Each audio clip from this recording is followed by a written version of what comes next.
In today's video, I'm going to teach you how to record credit card payments. QuickBooks Online tutorial. If you've made a purchase with your business credit card and want that charge to show up correctly in QuickBooks Online, this walkthrough is for you. We'll record the expense so it lands in your credit card register, keeps your reports accurate, and makes reconciliation smoother at month end. First, head to the upper left and click the New button.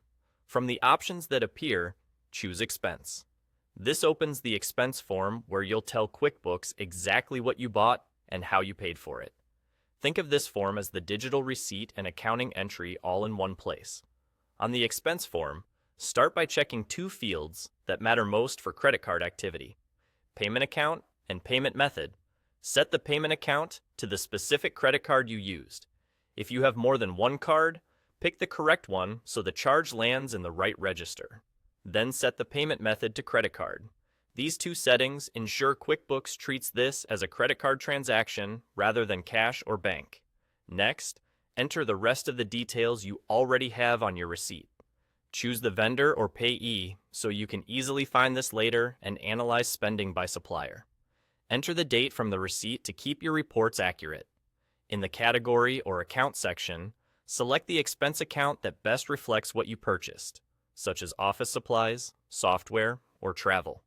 Add a clear description, the amount, and, if you track sales tax, select the appropriate tax so your totals are correct. You can include a memo for extra context, and attach the receipt image to keep your documentation organized. Taking an extra moment here pays off when you need to review, report, or reconcile. Once everything looks right, click Save and Close. That's it. QuickBooks will post this transaction to the credit card account you selected, increasing the balance owed on that card. If you open your credit card register or run a transaction report for that account, you'll see the expense listed with the date, payee, and amount you just entered. A couple of quick tips as you wrap up: double-check the card you selected to avoid putting charges on the wrong account. Keep descriptions consistent so reports are easy to read, and attach receipts whenever possible for clean audit trails. If you're adding several expenses in a row, you can use Save and New to speed up your workflow. And there you go.